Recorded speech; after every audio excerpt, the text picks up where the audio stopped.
Les poupons du Lorrain pour accompagner l'équipe première dans ce match indécis jusqu'au bout. Les deux premières actions seront utoises, ou plutôt à marquer au crédit de l'ex-amoirien Thomas Rovny. Rovny qui déboule dès la 5e pour voir son ballon flirter avec la ligne de but sans qu'il puisse être repris. Rovny encore 5 minutes plus tard qui bénéficie d'un nouveau bon ballon mais est à nouveau contré. Il faut alors attendre la sortie du premier quart d'heure d'observation pour assister à la première action locale lorsque De Archie, à droite, trouve Nidja qui envoie à côté. Le Lorrain prend alors possession du jeu. Gillard récupère un ballon dans le rectangle, mais bute sur Mato avant de récupérer et céder à gauche. Fabien Huberti surgit, mais ne parvient pas à conclure. Alors que sur la réaction, le Touhoui réclame alors un penalty pour faute sur Rappa. Une action qui aura pour effet d'énerver quelque peu le banc utois, l'entraîneur Alain Deur étant même exclu de la zone neutre. Le Lorrain insiste, on joue depuis 25 minutes et sur coup franc, Guillaume boulonne au ras du cadre. 10 minutes plus tard, Mato détourne l'envoi de Robinet en coin et sur celui-ci, la frappe de Guillaume échoue sur le poteau.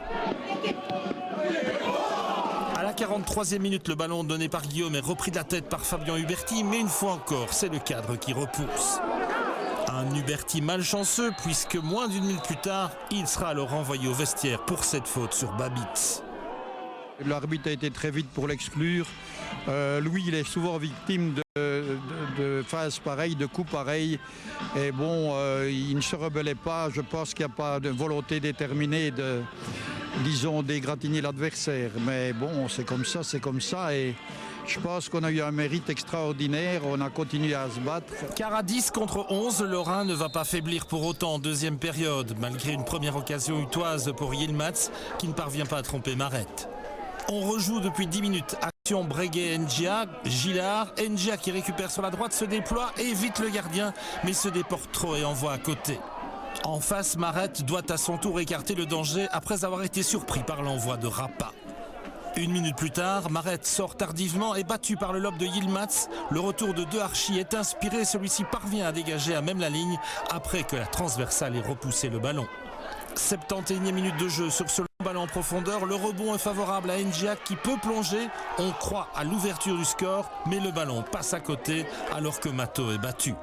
Le Lorrain, jusqu'alors en infériorité numérique depuis la 46e, voit alors l'arbitre renvoyer le Utois Oreille Corbellia au vestiaire pour double carton jaune. À 10, oui, reste dangereux et c'est alors Rappa qui oblige Marette à écarter au poteau.